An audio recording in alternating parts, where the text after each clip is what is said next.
Remember the live autopsy that happened inside a Portland hotel before a paying audience? Well, it turns out the family of that man at the center of it all had no idea his body was being put on display like this. It makes me really feel saddened that this gentleman was not given the dignity and the respect that he deserved. And a Northeast Portland middle school is dealing with a walkout, students fighting, and sexual harassment allegations, all while the school district and the police argue over whether officers are allowed on that or any school campus. Also, let's take a look at what the election results in big races across the country might mean for politics in our area moving forward. We still are a very polarized country with very, very polarized electorate. Here's the story. Yes, we got a big old plate full of news ready for you. Welcome to The Story. I'm Pat Doris. Maggie's taking some time off, so I'll be your host for the next few days. This is still the same show, though. Your feedback drives our content. All the ways to contact us right there at the bottom of your screen. The email is thestory@kgw.com or use the hashtag #TheStoryKGW on Twitter. Well, it appears the pendulum of police support is starting to swing back towards the cops being a good thing to keep the Portland community safe. Portland Mayor Ted Wheeler unveiled a series of bold proposals to invest in cops today.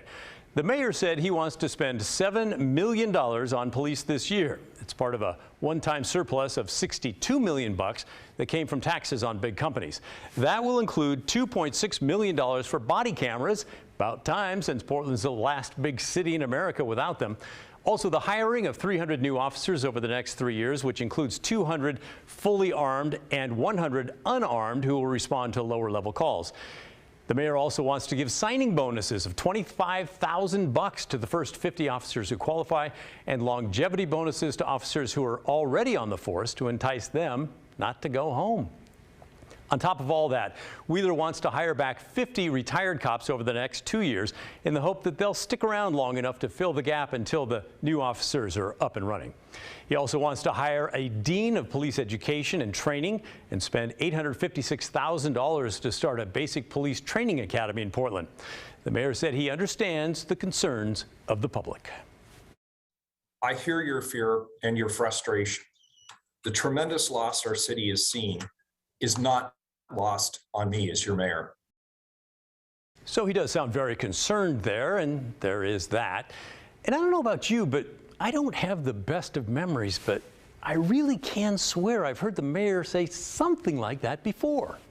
Gun violence remains a serious issue in this city. We see it as reached crisis proportions. The level of violence on our streets and the trauma that it's causing require a decisive response. I don't want to overpromise and underdeliver. I will fight for more police officers. There is still work to do, but a lot of work has been done, and people are safe if they come to downtown Portland. I feel highly accountable for community safety. I see it.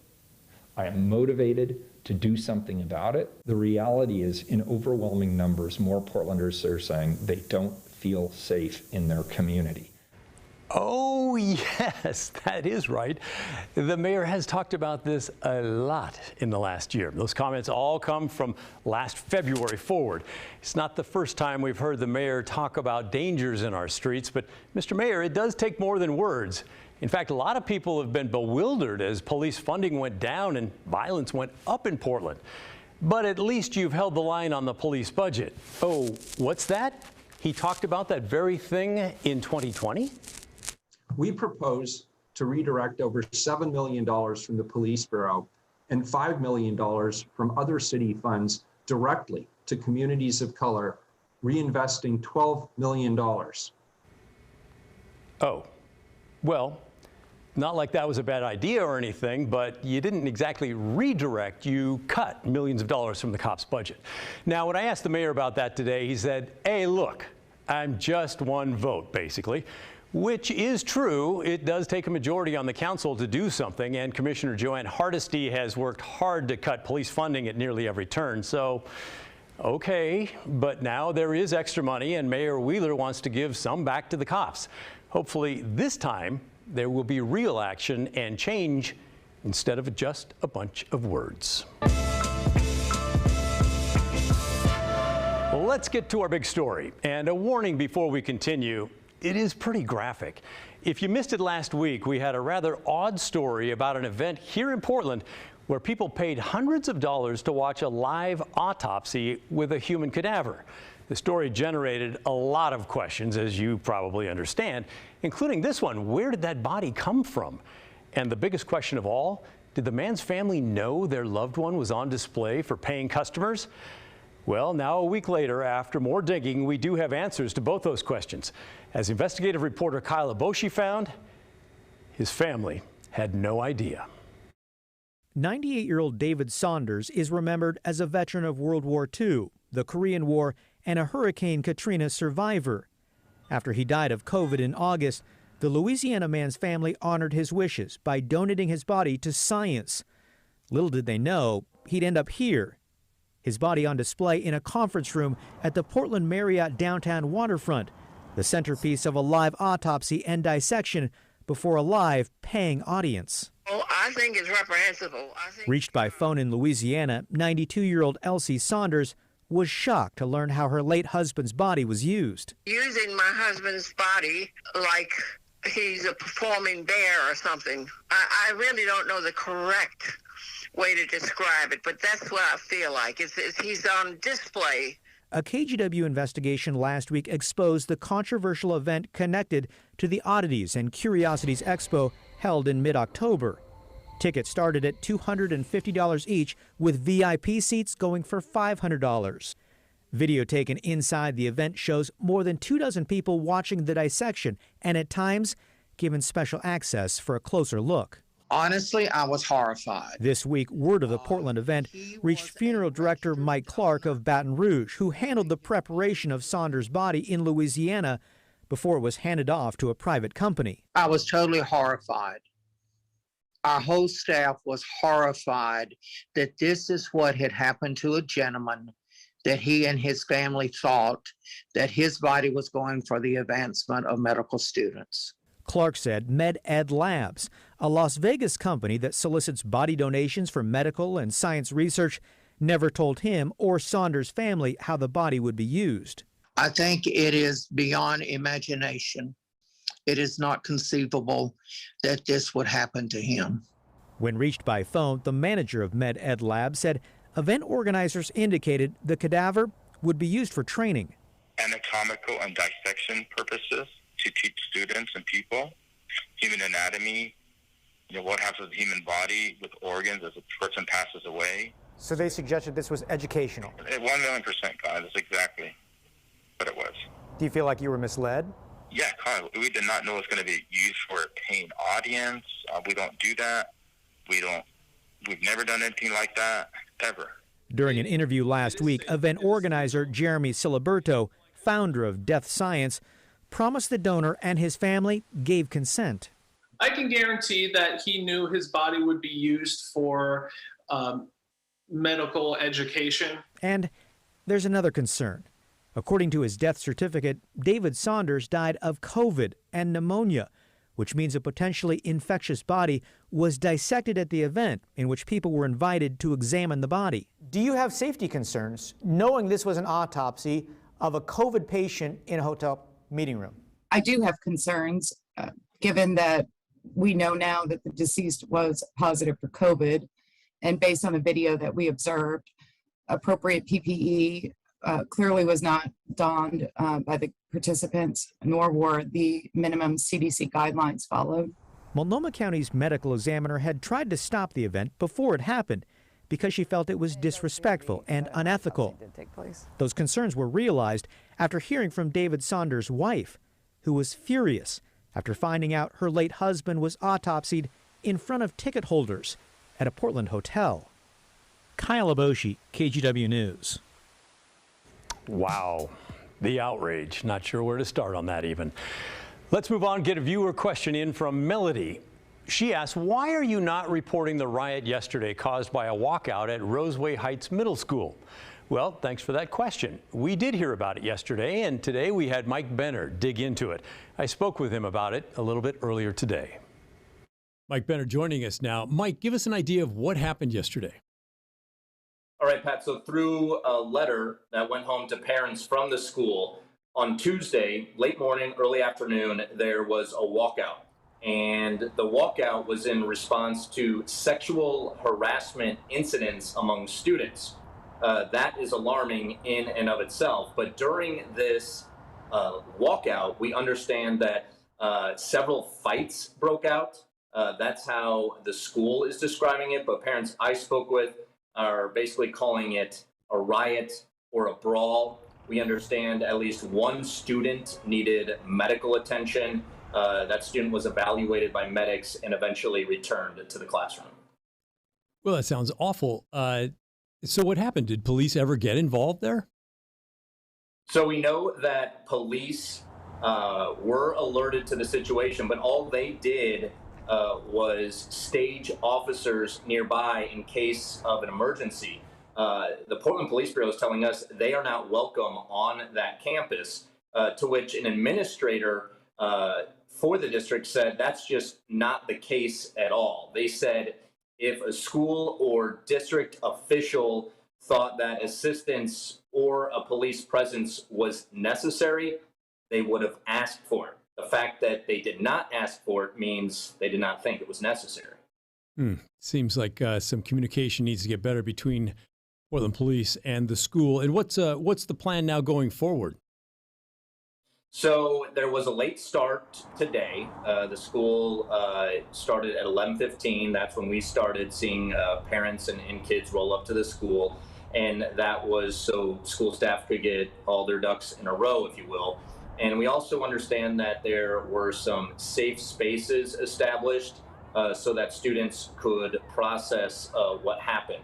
They had a safe space for students of color and then another space for other students. Interesting developments. All right. Thank you, Mike. Always appreciate your reporting. You bet. So what happened in last night's election? Well, it looks like another Eastern Oregon county wants to join Idaho, or at least voters want their commissioners to talk about the idea. Plus, you might have a hard time finding an Airbnb on some parts of the coast, and you'll end up paying more in restaurants in a certain beach town. We'll get into the results when the story continues.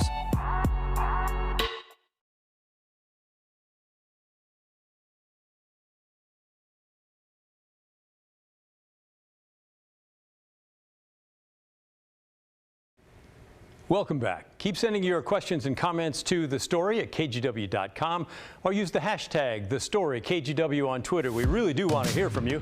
We're a little different that way. All of us are smarter than one of us, so let us know what you think. All right, I want to remind you about our Hey Help campaign. This week we're asking you to consider donating to Discover Your Northwest. It's going to help them repair the recent vandalism. Check this out at Coldwater Lake Recreation Site at Mount St. Helens. Last month, the toilets in the restrooms were smashed and sinks were damaged. Come on, people. Are you kidding me? To donate, just hold your phone's camera up to this QR code. It will take you to a donation page just like that. You can tell them how much you want to give. You can also go to kgw.com/heyhelp. And a reminder, this is a micro donation drive. You don't have to give millions, although if you have it and you want it, I'm sure they'd love to have you give it. So feel free to give any amount, no matter how small. So did you vote in last night's election? I'm just going to go out on a limb here and guess more likely no than yes. Voter turnout was less than 30% in Oregon, and it's expected to be about the same in Washington once they count up all their ballots. But for those of you who did vote, let's take a look at what you passed and what you rejected. And the rest of you, you just got to live with it. Maybe try voting next time. All right, here we go. Based on the results we have so far, voters in Battleground are approving the school district's property tax levy. That's going to bring in $116 million over 4 years. It's a huge relief for the district. It's also notable because, as we told you earlier in the week, Battleground voters kind of famous for saying, In fact, they've said no 17 times since 1980. The district said they would have to cut dozens of positions in programs like music, art, theater if the levy failed. Now they don't have to. Let's stay in Clark County. Voters are rejecting Proposition 10, which would have helped pay for body cameras for sheriff's deputies. It would have also created a new sales tax to fund jails and juvenile detention facilities. And then the county would have been able to use money from the general fund to pay for the cameras instead of the other stuff. It's a little complicated, but it's not going to happen. County councilors did approve body cameras earlier this year. They did not have a way to pay for it, and it looks like they still don't. Moving now to Oregon, check it out. Voters in another county seem open to joining the Greater Idaho movement. Harney County overwhelmingly approved a measure requiring its county commissioners to discuss the idea. They're now the 8th county in Oregon to vote in favor of this. There's probably T-shirts out there with that by now. However, actually moving Oregon's border and forming that new state called Greater Idaho, kind of a long shot. It would first require approval from the state legislature and then Congress, and the way Congress is going, check back in 200 years. There's a few measures on the coast that we're also following. In Cannon Beach, voters approved a prepared food tax, which, check it out, adds 5% to your bill in restaurants. Kind of sounds like a sales tax, which is not legal in Oregon. I don't know what you think about that. Newport also voted on a similar measure, but it rejected it by a pretty big margin. Voters in Lincoln County approved a ban on short-term vacation rentals like Airbnb and Vrbo. Just excited I know how to say that. They'll be phased out over the next 5 years, but only in unincorporated parts of the county. This does not apply to the bigger towns like Newport or Lincoln City, where you can still get those short-term rentals. Now, a lot of places across the country had bigger elections last night. Seattle elected a new moderate mayor against a more progressive challenger. They also chose a conservative candidate for city attorney over a police abolitionist. Virginia elected a Republican governor, and Minneapolis decided not to replace their police force with a new agency. This comes a year after George Floyd was killed there. So what do these more centrist results mean for Oregon's upcoming elections? Well, we asked our political analyst, Len Bergstein. You can draw some sort of meaning out of the elections here and around the country. Certainly the Seattle elections indicate that some of the fervor about police reform or radical changes in the police, some of that energy may have been taken out in a non-presidential year. The issue in Seattle, where someone who was a decidedly police abolitionist, basically, candidate, lost to someone who wanted to reform but not defund the police, I think represents a kind of a snapback on some of the part of the more moderate voters and feeling about that. And we saw that in some other parts around the country. Generally, I want to say that the results, as you look across the country and what it means for Oregon, is that we still are a very polarized country. We're very, very polarized electorate. All these elections pretty close and in some cases surprising.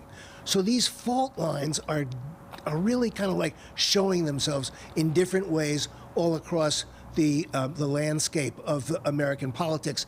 And I think they'll play themselves out next time when Portland and Oregon has a series of races like the governor's race and the city council races. Those issues will be front and center in our races as well. I just love hearing from Len. He's like a political wizard. And speaking of those upcoming elections, Oregon's primary now is only about 6 months away. It's happening on May 17th. The general election will be November 8th, 2022. If you've got any election-related questions, say about Oregon's governor's race, let us know. We'd love to hear from you. Email the story at kgw.com. When the story continues, it's been more than a year since 2020's devastating wildfires, and struggling survivors are about to get some more help from the federal government.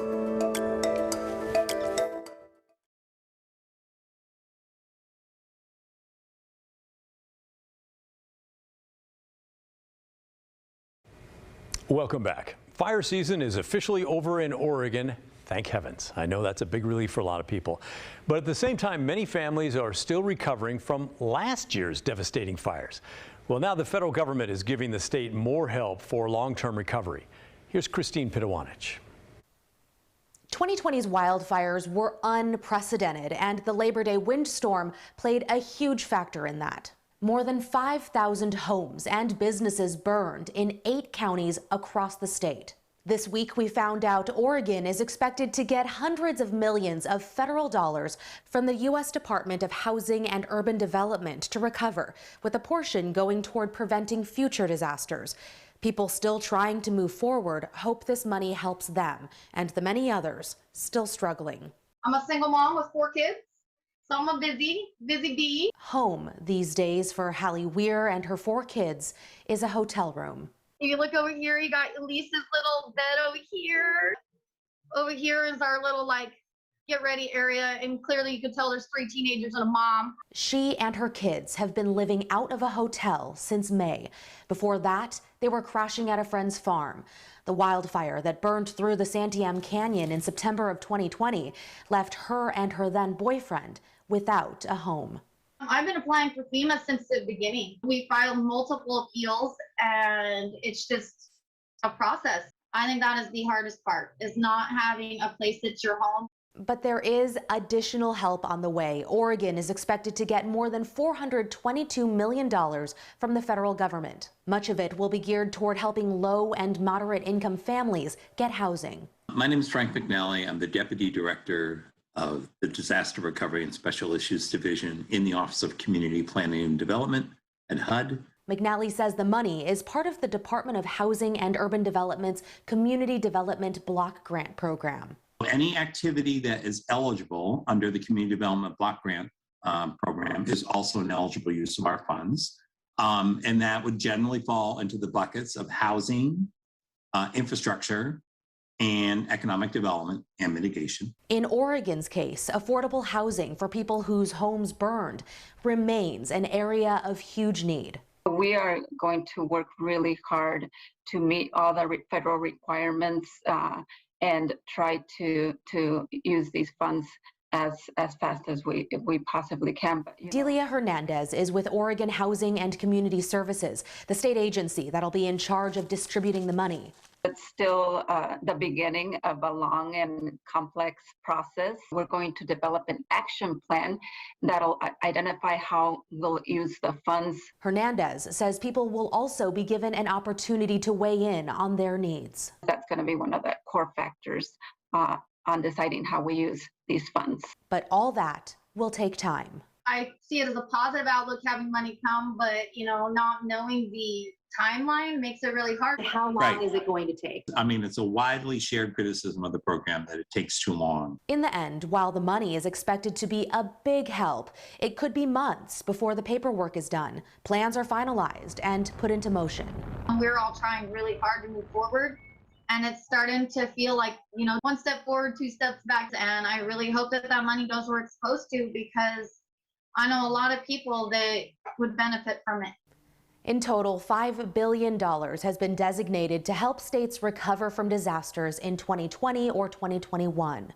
So far, more than $2 billion of that has been allocated to 9 states and Puerto Rico. There's a whole formula to calculate a state's level of need, and with 2020's wildfires, this is the first time Oregon has met the threshold to get this kind of help. Christine Pitawanich, KGW News. All right, thank you, Christine. Keep your questions and your ideas coming. Send your comments to thestory@kgw.com. You can also find us on social media. We're going to finish the story right after this. I have a small request before we go. I'm going to be interviewing the U.S. Surgeon General tomorrow about vaccinating kids against COVID. I'd love to hear your questions. Please send me emails at thestory@kgw.com. Well, that's the end of the story. Let's bring in Laurel Porter now. Laurel? Thank you, Pat. We're talking about a walkout turned brawl at a Portland school. The news at 6:30 starts now. This is KGW News at 6:30. First tonight, following that fight, parents at Roseway Heights Middle School are now wondering if their kids are safe in the building. We've heard from many parents who've contacted our newsroom. Our Mike Benner dug into what happened.